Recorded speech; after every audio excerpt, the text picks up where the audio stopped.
विषय आपला जो इंजिनिअरिंग फिजिक्सचा जो आपला चर्चेचा विषय आहे. इंजिनिअरिंग फिजिक्सच्या बाबतीत बोलायचं झालं तर मुलांमध्ये एक 11वी-12वीतून आल्यानंतर थोडीशी फिजिक्सची एक भीती असते सर. बरोबर. आणि त्या भीतीपोटी परत इंजिनिअरिंगमध्ये इंजिनिअरिंग फिजिक्स म्हणजे त्यांच्या समोर परत फिजिक्स उभा राहतो. बरोबर. पण इंजिनिअरिंग फिजिक्सचा जर सिलेबस बघितला तर अतिशय सोपा आणि कुठलाही विद्यार्थी म्हणजे आपल्याला विद्यार्थ्यांचं वर्गीकरण करायचं नाही, पण कुठलाही विद्यार्थी हा साध्या सोप्या पद्धतीने पास होऊ शकतो. बरोबर. जे एंड सेमला 3, 4, 5 आणि 6 हे 4 युनिट आहेत, तर पैकी तिसऱ्या युनिटमध्ये बऱ्यापैकी डेरिव्हेशन्स आहेत. तर विद्यार्थ्यांना मला एक सांगावं असं वाटतं की डेरिव्हेशन्सची तुम्ही प्रॅक्टिस ही जास्तीत जास्त केली पाहिजे. आणि प्रॅक्टिस करण्यासाठी पेन पेपर मेथड किंवा आपली पारंपरिक पाटी पेन्सिलने जरी आपण डेरिव्हेशन त्याच्यावर लिहिले आणि पुसले, जी पारंपरिक आपली पद्धत आहे, असं केलं तरी चालेल. ओव्हरलुक करून सर डेरिव्हेशनची प्रॅक्टिस होणार नाही. ओके. डेरिव्हेशन जे आहेत एक सिक्वेन्स असतो. आपण एक जास्त वेळेस डेरिव्हेशनची प्रॅक्टिस केली तर आपल्याला त्याच्यामध्ये एक सिक्वेन्स कळतो. ओके. आणि त्यानंतर आपण बघितलं नाही आणि आपल्यासमोर प्रश्न आला तर आपल्याला आपोआप ते क्लिक होतं आणि आपण ते डेरिव्हेशन पुढे प्रिपेअर करतो. Yes sir. डेरिव्हेशन मध्ये असे कुठले इम्पॉर्टंट डेरिव्हेशन आहे जे कायम विचारले जातात? युनिट वाईज आपण बोलायचं. युनिट नंबर 3 जो आहे तो क्वांटम मेकॅनिक्स आहे, फिजिक्सचा पार्ट. आणि क्वांटम मेकॅनिक्स मध्ये 2 सेक्शन आहेत सर, 2 चॅप्टर्स आहेत. पहिला वेव्ह पार्टिकल ड्युअलिटी. ओके. आणि त्याच्यातलं सेकंड सेक्शन जो आहे तो वेव्ह इक्वेशन आहे. तर वेव्ह पार्टिकल ड्युअलिटी मध्ये पहिलं जे आर्टिकल आहे डी ब्रॉग्ली हायपोथेसिस. ओके. तर आता हे जे डी ब्रॉग्ली हायपोथेसिस जर तुम्ही प्रिपेअर केलं तर यावर 3 क्वेश्चन आपल्याला मिळतात. ओके. म्हणजे state and explain de Broglie hypothesis आणि त्याला जोडून पार्टिकलची डी ब्रॉग्ली वेव्हलेंथ किंवा इलेक्ट्रॉनची डी ब्रॉग्ली वेव्हलेंथ असा 6 मार्काचा किंवा 5 मार्काचा प्रश्न त्या ठिकाणी डिझाईन होतो. Okay sir. जर तुम्ही एकच आर्टिकल केलं तर या ठिकाणी 3 क्वेश्चन तुमचे तयार होतात. ओके. प्लस याला एक छोटासा सिंगल लाईन प्रॉब्लेम येतो सर. म्हणजे calculate the de Broglie wavelength of 1 kilo electron volt. Electron असेल, प्रोटॉन असेल, न्यूट्रॉन असेल. येस. तो 1 लाईन प्रॉब्लेम येतो साधारण 4 मार्क. ओके. युनिट 3 मध्ये. युनिट 3 मधलं पहिल्या सेक्शन मध्ये. ओके. त्याच्यानंतर त्याच्यामध्ये फेज व्हेलॉसिटी आणि ग्रुप व्हेलॉसिटीचं एक रिलेशन आहे. शिकवताना आमचे फिजिक्सचे सर्व प्राध्यापक त्यातलं डेरिव्हेशन हे घेत असतात, परंतु त्यातला डिफरन्शिएशनचा जो पार्ट आहे तो मुलांना एक्सपेक्टेड नाही. ओके. तर मुलांनी त्यातल्या ज्या रिझल्टंट टर्म्स आहेत त्या जर लक्षात ठेवल्या तरी त्यांना कमी श्रमात आणि कमी वेळेमध्ये 4 ते 5 मार्क इझिली त्या ठिकाणी मिळू शकतात. बरोबर. आणि तिसरं आर्टिकल जे आहे हायझेनबर्ग अनसर्टेनिटी प्रिन्सिपल. तर ते फक्त आपल्याला स्टेट अँड एक्सप्लेन अशा नेचरचा प्रश्न येत असतो. ओके. तर हे जे 3 प्रश्न आहे विद्यार्थ्यांनी म्हणजे एक अर्धा तास जरी तुम्ही बसले तरी हे 3 प्रश्न अतिशय सोप्या पद्धतीने आपले प्रिपेअर होऊ शकतात. ओके. म्हणजे हे युनिट 3 मधले इम्पॉर्टंट क्वेश्चन्स आहेत. हे पहिल्या हाफ मधले. आणि दुसऱ्या हाफ मध्ये Schrodinger's time independent wave equation. Okay. मुलांना सर जे सांगताय हे सगळं लिहून घ्या प्रॉपरली. यस. येस. दुसऱ्या हाफ मध्ये Schrodinger's time independent wave equation आहे. आणि म्हणजे तुम्ही जर मागचं क्वेश्चन पेपर अनालिसिस केलं तर इंडिपेंडंट वेव्ह इक्वेशन हे आपल्याला प्रकर्षाने जाणवेल का खूप वेळेस ते रिपीट झालेलं आहे. येस. तर त्याला प्रॅक्टिसची गरज आहे त्या डेरिव्हेशनला. आणि दुसरं जे पुढचं आर्टिकल आहे ते particle in rigid box mostly. Okay. म्हणजे हे 2 क्वेश्चन तुम्ही केले सेकंड हाफ मधले तरी तुमचे 6 आणि 5 असे 11 ते 12 मार्क तुमचे फिक्स होतात. ओके. आणि पार्टिकल इन रिजिड बॉक्सचं एक जे इक्वेशन आहे एनर्जीचं त्याच्यावर प्रॉब्लेम विचारला जातो. ओके. आणि हे सिंगल इक्वेशन आहे. तर मुलांना एक माझा सल्ला आहे की त्यांनी ते फॉर्म्युला जो आहे तो पाठच करावा. तुम्ही डेरिव्हेशनची प्रॅक्टिस करताय तर तो फॉर्म्युला सुद्धा तुम्ही पूर्णपणे पाठच करावा. करेक्ट. मग त्याच्यामध्ये हे कव्हर अप होऊन जातं. येस. युनिट 3 मध्ये हेच पॉईंट आहेत का विद्यार्थ्यांनी त्यावर भर करायला पाहिजे. आणि न्यूमरिकल जास्त विचारलं जातं का सर युनिट 3? Numerical depends. आता 3, 4, 5, 6 मध्ये 3 आणि 4 वर न्यूमेरिकल हे विचारले जातात. आणि 5व्या मध्ये खूप दुर्मिळ म्हणजे मागच्या 1-2 अटेम्प्ट मध्ये प्रॉब्लेम विचारला गेला, पण बऱ्याच वेळा ते नसतात. म्हणून 5 आणि 6 आपण असं धरूया की न्यूमेरिकल नाही, पण 3 आणि 4 मध्ये मात्र न्यूमेरिकल. 3 वर सर अजून कुठल्या टॉपिक्स असे असतील का ज्याच्यावर न्यूमेरिकल विचारतात किंवा तुम्ही सांगितलं हेच आहे? येस. डी ब्रॉग्ली हायपोथेसिस वरचं आणि इलेक्ट्रॉनची वेव्हलेंथ काढायची असेल, प्रोटॉनची काढायची असेल, किंवा मग पार्टिकल इन रिजिड बॉक्सचं जे एनर्जीचं इक्वेशन. ओके. त्याच्यावरचेच प्रॉब्लेम आपल्याला विचारले जातात. ओके सर, आता युनिट 3 ची आयडिया क्लिअर झाली. येस. युनिट 4 वर IMP क्वेश्चन कुठले? युनिट 4 जो आहे तो आपला सॉलिड स्टेट फिजिक्स म्हणजे सेमीकंडक्टरचा पार्ट आहे. त्याच्यामध्ये सेमीकंडक्टरची सुरुवातच मुळात मुलांना म्हणजे अतिशय कमी वेळात 6 मार्क ते घेऊ शकतात. ओके, म्हणजे क्लासिफिकेशन ऑफ सॉलिड जे आहे on the basis of energy band structure. Okay. Insulator काय आहे, कंडक्टर काय आहे, सेमीकंडक्टर काय आहे. तर हा प्रश्न मुलांनी कमीत कमी शब्दांमध्ये आणि व्यवस्थित डायग्राम काढून एक्सप्लेन केला. ओके. तरी आम्ही सर्व एक्झामिनर जे आहे त्याला पूर्ण क्रेडिट देत असतो. ग्रेट. म्हणजे कुठल्याही मुलाचं त्या ठिकाणी नुकसान होत नाही.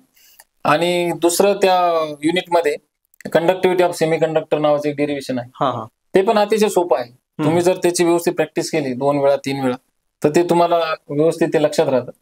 आणि त्या इक्वेशन मध्ये जे डेरिव्हेशन मध्ये जे इक्वेशन्स आहेत त्याच्यावर मात्र न्यूमेरिकल हे विचारले जातात कंपल्सरी. पण अलीकडच्या काळामध्ये जर तुम्ही बघितलं त्याची काठिण्य पातळी जी ना ती खूप कमी केलेली आहे विद्यार्थ्यांच्या हितासाठी. एक सिंगल फॉर्म्युला वापरून एक क्वांटिटी तुम्ही काढायची अशा प्रकारचे सोपे विचारले. ओके, हे युनिट 4 झालं. युनिट 4 मध्ये आणि एक अजून महत्वाचं आर्टिकल आहे ते hall effect. Hall effect, yes.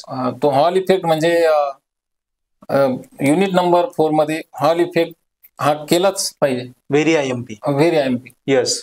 म्हणजे आम्ही ज्युनियर कॉलेज असताना आमचे शिक्षक म्हणायचे इम्पॉर्टंट इज टू इन्फिनिटी. असं आपण म्हणू शकतो. हॉल इफेक्ट जो आहे अच्छा, त्याच्यावर प्रश्न येणार टू इन्फिनिटी. येस. आणि हॉल इफेक्ट वर पण न्यूमेरिकल एक्झाम्पल येतात. त्यात पण एकच फॉर्म्युला आहे तो आपण लक्षात ठेवायचा आणि प्रॉब्लेम कसा असेल तर त्याच्या अनुषंगाने तो तुम्ही सबस्टिट्यूशन करून सोडवू शकता. येस सर, युनिट 3 क्लिअर झाला एक्झाम पॉइंट ऑफ व्ह्यू जे IMP आहे. युनिट 4 झाला. आता युनिट 5. युनिट 5 वर तो बऱ्यापैकी थेरेटिकल आहे. परंतु त्याच्यामध्ये एक्सपेक्टेड जे आहे जे एक्झामिनरला दिसतं तर त्या ठिकाणी फुल क्रेडिट मिळतं. ओके. मॅग्नेटिझम आणि सुपर कंडक्टिव्हिटी अशा 2 पार्ट मध्ये तो युनिट आहे. ओके. मॅग्नेटिझम जे आहे मुलांना 12वीचा जो मॅग्नेटिझम चॅप्टर आहे जसंच्या तसं इंजिनिअरिंग मध्ये त्यातला थोडासा पार्ट आहे. ओके. म्हणजे कंपॅरिझन ऑफ डायमॅग्नेटिझम, पॅरामॅग्नेटिझम, फेरोमॅग्नेटिझम अशा प्रकारचा प्रश्न त्या ठिकाणी येऊ शकतो 6 मार्काला. Yes sir. आणि प्रश्न विचारत असताना विद्यार्थ्यांच्या हितासाठी एक्झामिनर ब्रॅकेटमध्ये मेन्शन करत असतात का how many points are expected. Correct. 2 each, 3 each अशा प्रकारे दिलेलं असतं. ओके. त्यामुळे विद्यार्थ्यांनी तेवढंच लिहावं आणि त्याला आम्ही एक्झामिनर हे पूर्ण मार्क त्या ठिकाणी आम्ही देत असतो. करेक्ट. आणि राहिला प्रश्न तो सुपर कंडक्टिव्हिटीचा. सुपर कंडक्टिव्हिटी मध्ये 0 इलेक्ट्रिक रेजिस्टन्स, मेसनर इफेक्ट, त्यानंतर AC DC Josephson effect, isotope effect हे जे आर्टिकल आहेत बरोबर एवढेच त्या युनिटमध्ये आहे आणि हे सगळे इम्पॉर्टंट आहे. ओके. हेच प्रकर्षाने वारंवार विचारले जाणारे प्रश्न आहेत. येस. आणि सर आता युनिट 6च्या बाबतीत.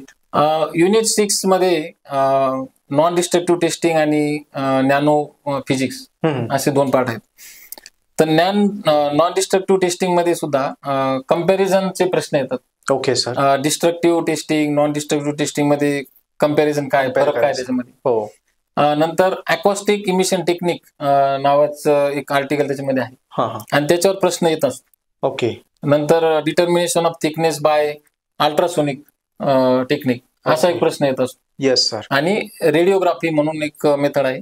करेक्ट. त्याच्यावर पण त्या ठिकाणी प्रश्न येतो. म्हणजे तुम्ही जर युनिट नंबर 5 जर बघितलं तर अगदी 4 ते 5च प्रश्न आहेत का हे आपल्याला वेगवेगळ्या भाषेमध्ये विचारले ते जातात. त्यामुळे विद्यार्थ्यांनी 4 ते 5 क्वेश्चन जरी केले तरी ते त्या युनिटचं पूर्ण क्रेडिट घेऊ शकतात. आणि नॅनोग्राफी मध्ये नॅनो फिजिक्स मध्ये एकच प्रश्न विचारला जातो. प्रॉपर्टीज असतील, ऍप्लिकेशन असतील, कॅरेक्टरिस्टिक असतील. म्हणजे 3 पार्ट त्यांनी केले त्याच्यावर त्यांचे जवळजवळ 3 ते 4 प्रश्न तयार होतात.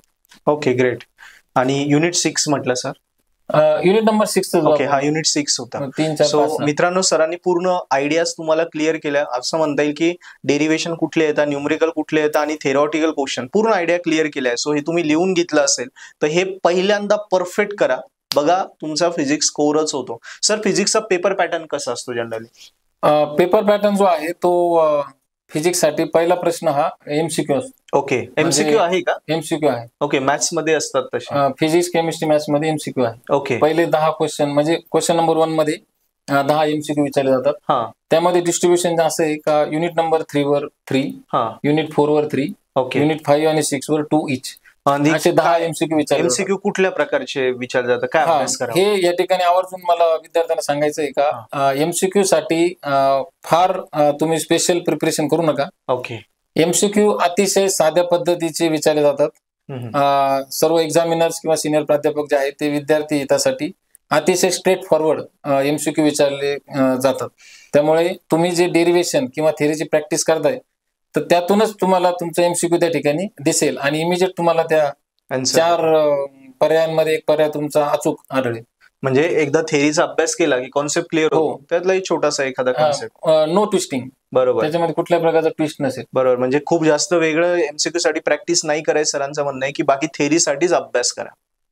Clear sir. एखादा हुशार मुलगा आहे जो पहिल्यापासून अभ्यास करतोय पण त्याला आता 70 पैकी 60च्या वरती जायचंय, तर त्याचं अभ्यासाचं एकंदरीत काय पाहिजे की त्याला अभ्यास स्कोरिंग होईल, अभ्यास कसा करायला पाहिजे? तो जर आता कन्सिस्टंटली म्हणजे त्याचं सातत्य जर आतापर्यंत टिकून असेल, यस, तर आता आपण ज्याप्रमाणे सांगितलं ते डेरिव्हेशनची प्रॅक्टिस झाली. ओके. पण आज परीक्षेच्या दृष्टीने आदल्या दिवशी म्हणा किंवा 2 दिवस आधी तर ते डेरिव्हेशन परत न बघता त्याने एकदा प्रॅक्टिस करावी, सोडवणं गरजेचं आहे. आणि कुठलाही जो क्वेश्चन आपल्याला विचारलं 6 मार्काला, 5 मार्काला, 4 मार्काला, त्यांनी त्याचं वेटेज बघावं. बरोबर. आणि व्हॉट इज एक्सपेक्टेड एवढंच त्याने लिहावं. हे पण एक मला आवर्जून सांगायचं विद्यार्थ्यांना का विनाकारण त्याच्या आसपासचं जे काही बुकमध्ये दिलेलं आहे मुलं तर डोंट वेस्ट युअर टाइम. बरोबर. In writing irrelevant things. बरोबर. You just focus on what is expected, जे महत्वाचं आहे. आणि कुठल्या प्रकारचा गैरसमज बाळगू नका का आपण खूप छोटं लिहिलं आपले मार्क पडतील. बरोबर. हे असतं ना की कमी लिहिलं की मार्क कमी भेटते, असं काही आहे का? असं काही नाही सर. आम्ही आता पेपर चेक करतो. म्हणजे आता हल्ली मेथड आमची कदाचित चेंज झाली असं म्हणू शकतो का आम्ही मार्क देण्यासाठीच फक्त तिथे बघत असतो, आम्ही काय चुकलंय बघत नाही. करेक्ट. सर, एक मुलांच्या सिली मिस्टेक्स काय होता पेपरमध्ये? मी जे आता सांगितलं सर का डेरिव्हेशन अतिशय उत्साहामध्ये तो सुरुवात करतो आणि जो मधला पार्ट असतो तर थोडस आता ते पाठांतर असल्यामुळे थोडस पुढची स्टेप आठवत नाही. हरकत नाही, त्याने ती स्किप करावी आणि पुढचं जे त्याचं डेरिव्हेशन कंटिन्यू होत असेल तर त्यांनी करावं.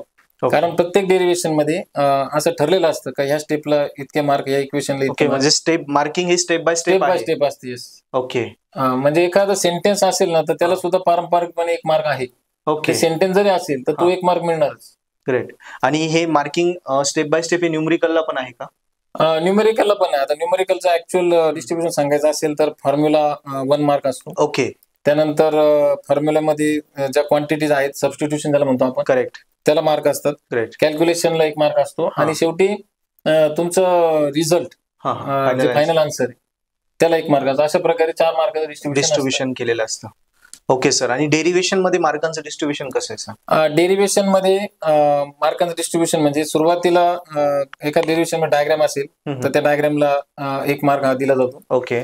त्यानंतर तुम्ही जी सुरुवात करता म्हणजे ज्या इक्वेशन आपण वापर करणार आहे तिथून पुढे त्या इक्वेशन संबंधी पुढची जी टर्म येणार आहे त्याला साधारण 2 ते 3 मार्क असतात. ओके. आणि त्या टर्मचा वापर करून पुढे आपण जे फायनल रिझल्ट काढणार आहे त्याला साधारण 2 ते 3 मार्क असे दिलेले असतात. ओके.